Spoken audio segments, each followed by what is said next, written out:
안녕하세요. 기업가 개인의 성공을 돕는 슈퍼 성공 멘토 박주관입니다. 여러분 반갑습니다. 네, 여러분 사랑합니다. 네, 여러분 최고입니다. 네, 저희 비전꿈대학 TV에서 성공 창업 특강 6번째 시간을 진행을 합니다.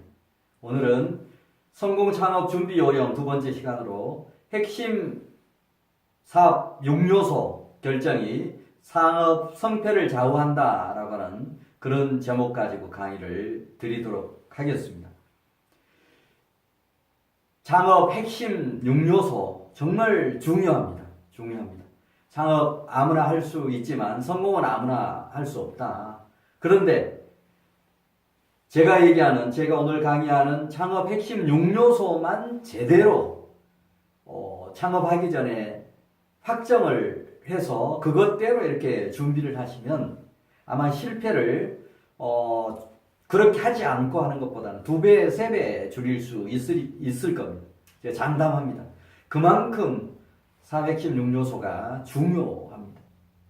제가 창업 강의를 오랫동안 하면서 제 나름대로 개발한 기법입니다. 창업에서 가장 중요한 부분이 뭘까 생각을 해서 여러 가지가 있는데 오늘 강의하는 이 내용이 창업하기 전에 제대로만 세팅이 된다라고 하면 아마 훨씬 창업 실패율을 줄일 수 있는 그런 부분입니다. 기억하기도 좋습니다. 416요소는 여러분 육하원칙 다 잘 아시죠? 육하원칙. 언제, 어디서, 무엇을, 어떻게, 왜라고 하는 그런 어떤 육하 원칙이 있는데 그 육하 원칙에 의해서 나름대로 개발을 한 이해하기도 쉽고 항상 육하 원칙을 생각하면서 이 416요소와 연결하면서 창업을 준비하는 동안에 또 셀러리맨들은 셀러리맨 근무하면서도 여기저기 이동하면서도 항상 우리 메모할 수 있는 그런 것들이 바로 육하 원칙을 나름대로 염두에 두면서 416요소를 결정하시면 아주 유익한 그런 결론을 내릴 수가 있습니다. 자, 그런 내용을 구체적으로 하나하나씩 살펴보도록 하겠습니다. 자, 육하원칙 순서보다도 416요소의 어떤 중요성부터 먼저 염두에 두면서 들어보면 좋겠습니다. 첫 번째는 why입니다. why. 창업을 하려고 하는 사람이 이 why를 맨 먼저 제대로 결정을 하셔야 됩니다. why라고 하는 것은 왜 내가 창업을 하느냐, 창업을 하는 목적, 또 창업을 하는 철학, 나는 창업을 하면서 이런 철학을 가지고 회사를 운영하겠다, 나는 이런 목적을 가지고 하겠다라고 하는 이런 철학과 목적이 뚜렷할 때 흔들림 없는 그런 회사 운영 또 점포 운영을 할 수가 있습니다. 경영 철학이라고 하는 건 이런 겁니다. 예를 들면 단순하게 내가 창업을 해서 돈만 버는데 목적을 둔다. 또 돈을 벌어서 나의 가족과 나만을 위해서 뭔가 쓰기 위해서 가정경제를 꾸리기 위해서 나 창업을 한다라고 하면 그건 창업을 안 하는 게 좋습니다. 왜냐하면 창업은 즐거운 일, 기쁜 일보다도 안 좋은 일, 고난, 고통이 더 많기 때문에 그런 고난, 고통을 이겨내기 위해서는 뭔가 이 창업에 대한 철학, 내지는 사업을 해서 나의 가족과 나를 위해서도 그런 어떤 사업의 성공, 수익을 활용을 하지만 한 단계 뛰어넘어서 그렇게 돈 벌어서 나는 사회공헌, 어려운 사람들 또는 유익한 이런 부분에 뭔가 기여하는 사람이 되겠다라고 하는 이런 창업 철학을 가질 때 사업을 하면서 어려움도 극복할 수도 있고 또 그런 큰 목표, 철학이 있기 때문에 뭔가 한 단계 더 도약하고 회사를 키우겠다라고 하는 또 점포를 키우겠다라고 하는 그런 의지, 용기를 얻을 수가 있습니다. 우리가 점포 창업을 하지만 영원히 점포 창업만 하는 거 아니지 않습니까? 점포 창업에서 성공하면 그걸 모델샵으로 해서 프랜차이즈 본사도 만들 수도 있고 또 그런 가게 운영을 하면서 얻었던 그런 경험 가지고 또 회사를 차려서 더 큰 사업도 할 수도 있는 것이고 그렇기 때문에 규모와 관계없이 뭔가 경영 철학, 뚜렷한 경영 철학을 갖는 것이 중요합니다. 창업 목적도 마찬가지입니다. 자, 그래서 이런 단순한 나를 위해서 우리 가족을 위해서 돈 번다, 가정 경제를 꾸리기 위해서 한다라는 걸 뛰어넘는 창업 철학, 창업 목적 꼭 갖고 출발하시면 좋겠습니다. 이건 창업 전에 반드시 정해야 될 그런 화이, 창업 철학과 목적입니다. 아주 중요합니다. 자, 두 번째 부분은 후입니다. 후.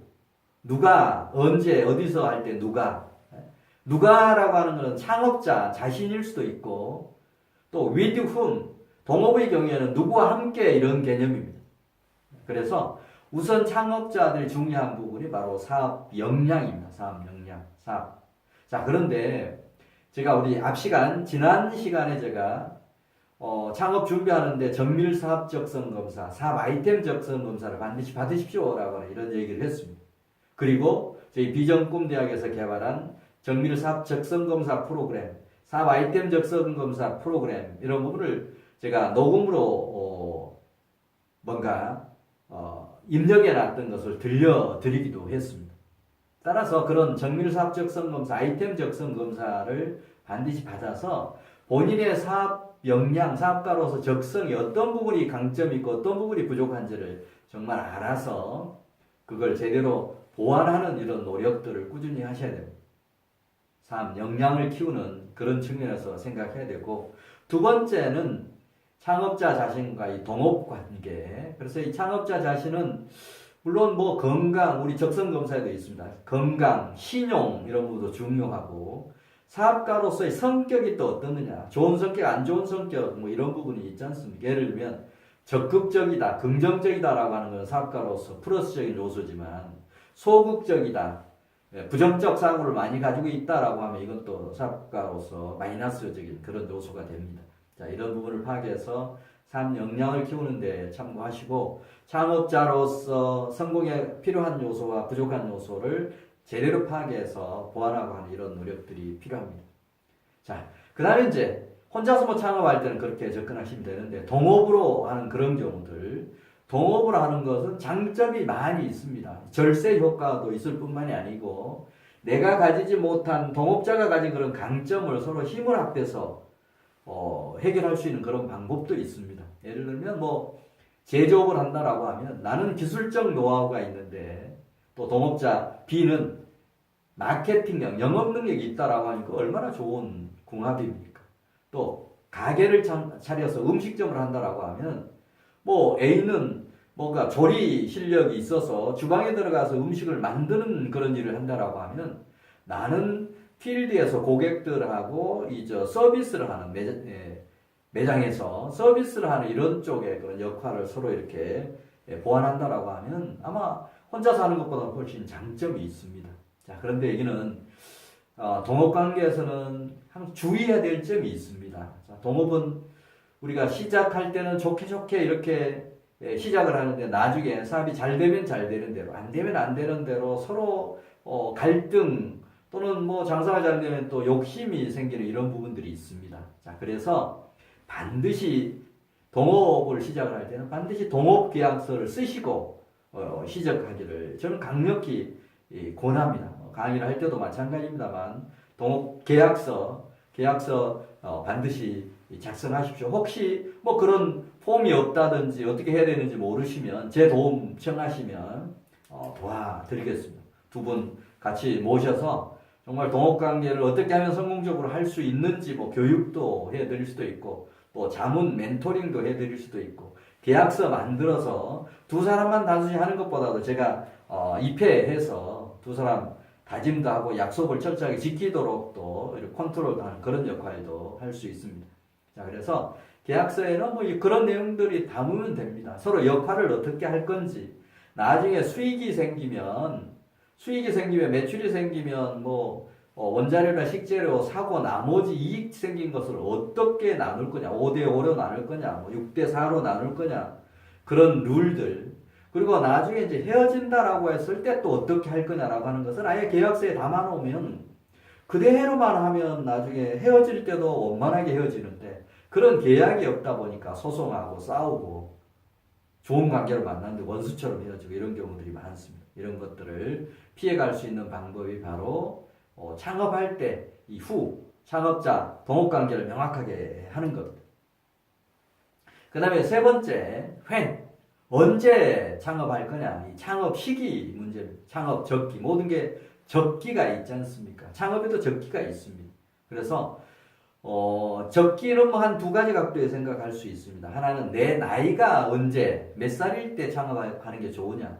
40이냐, 50이냐, 60이냐, 70이냐라고 하는 그런 부분인데, 자, 나이 측면에서 제가 그동안에 창업 컨설팅을 많이 하면서 상담을 하면서 내린 결론은 정년 퇴직을 하고 나서 창업을 한다는 것은 이미 늦습니다. 뭐 40대 후반, 50대 초반, 60대에 뭘 한다는 건 용기도 안 나고 체력도 따라가 주지를 않습니다.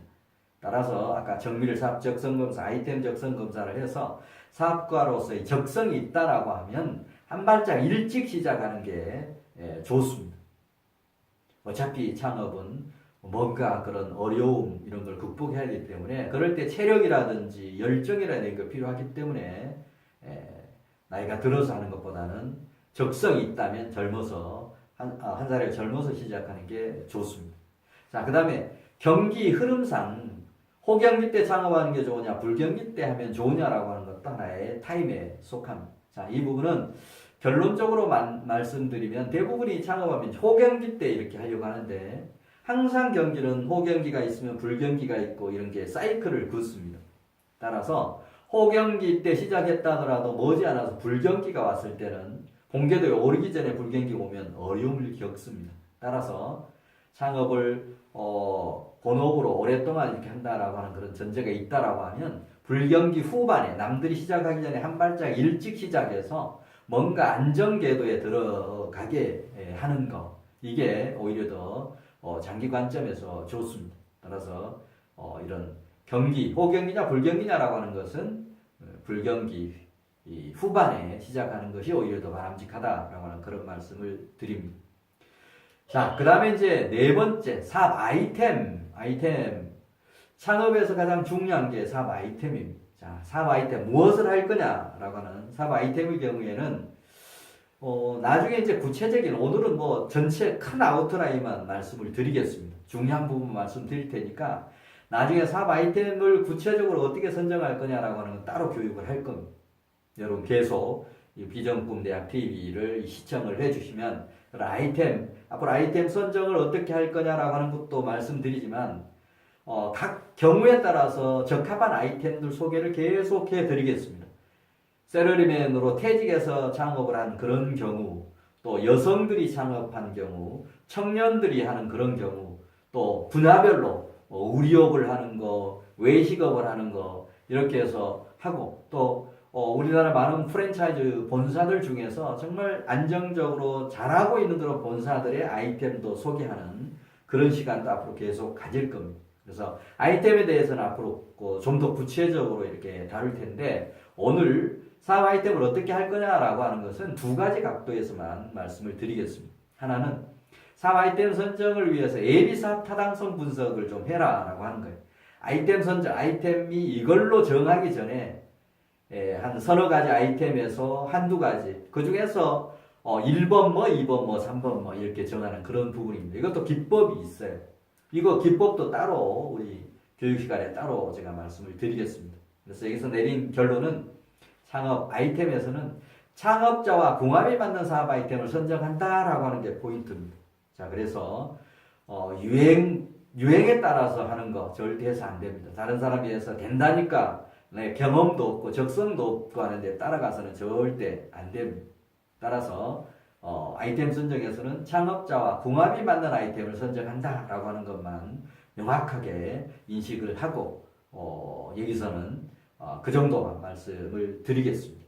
자, 그 다음에 이제 다섯 번째 사업 핵심 6요소 다섯 번째는 where 어디서 창업할 거냐, 창업 입지, 그 다음에 상권 분석입니다. 뭐 사무실형 사업 같으면 사무실 입지를 어디로 할 거냐라고 하는 부분이고 점포형 창업을 한다라고 하면 점포 입지를 어디서 할 거냐라고 하는 이런 부분입니다. 그리고 입지를 정하려고 하면 이제 상권 분석 같은 걸 이렇게 해야 되겠죠. 따라서 이 부분도 앞으로 이제 구체적인 그런 상권 분석을 입지를 어떻게 정하는지 아이템 다음에 중요한 게 이 점포형 창업에서는 점포, 입지라고 생각을 합니다. 자, 그래서 이건 나중에 구체적으로 이제 살펴볼 텐데 여기서는 이제 아웃라인만 창업 입지, 제가 뭐 실전 상권 분석이라고 하는 이런 책을 썼습니다. 우리나라의 상권 분석에 대한 책이 전혀 없을 때 실전 상권 분석이라고 하는 책을 최초로 썼습니다.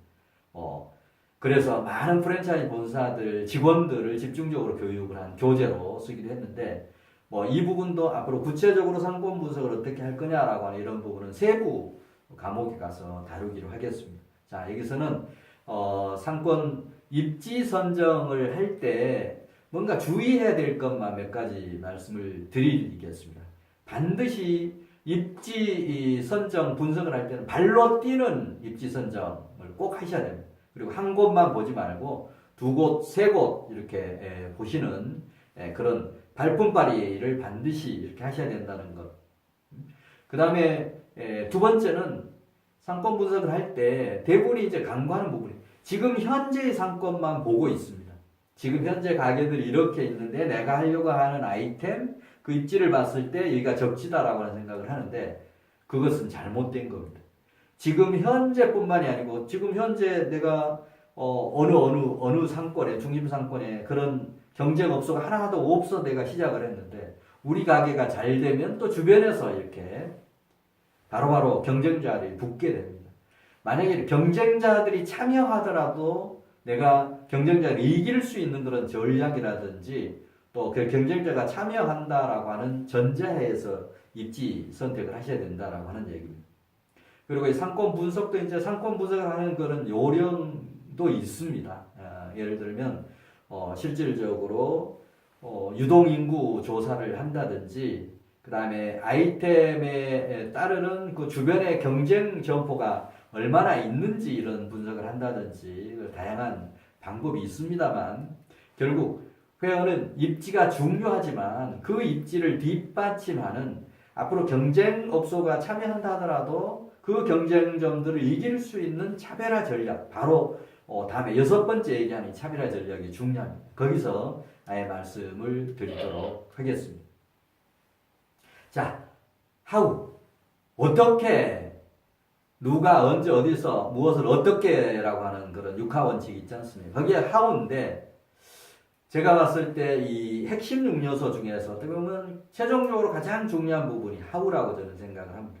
자, how를 제대로 결정 못하면 창업에서 실패할 확률이 높아요.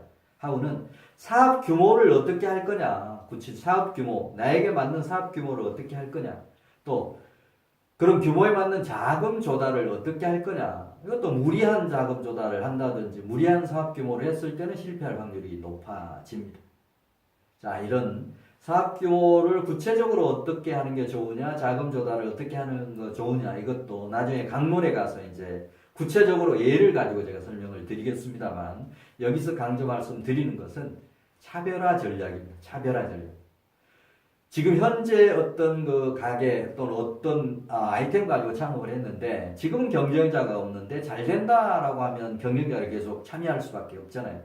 그런 경쟁자가 뛰어든다 하더라도 우리가 그 경쟁자를 이길 수 있는 차별화 전략 이게 중요합니다.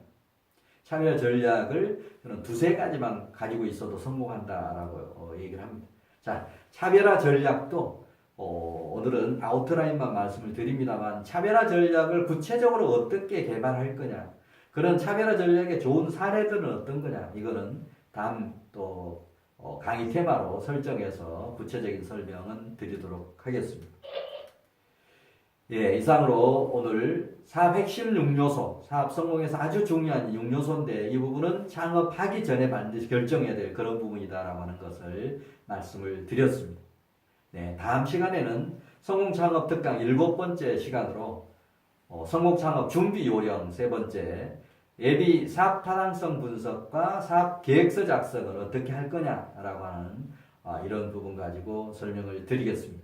물론 벤처 창업이나 중소기업이나 소기업을 창업하는데도 타당성 분석, 사업 계획서 작성이 필요하지만 소자본 창업의 경우에도 점포형 창업의 경우에도 반드시 예비사업 타당성 분석, 사업계획서 작성이 필요합니다. 물론 내용의 어떤 차이는 분명히 있습니다. 규모가 있는 사업을 할 때 사업타당성 분석과 계획서 작성과 점포형 창업을 하는데 뭐 사업타당성 분석, 계획서 작성 내용 분명히 틀리죠. 차이는 있지만 이걸 걸러서는 안 된다라고 하는 그런 강조 말씀을 드리면서 이 내용은 다음 시간에 좀 더 구체적으로 설명드리도록 하겠습니다. 네, 오늘도 저희 비전꿈대학 성공창업 특강을 들어주신 시청자 여러분께 다시 한번 감사의 말씀을 드립니다.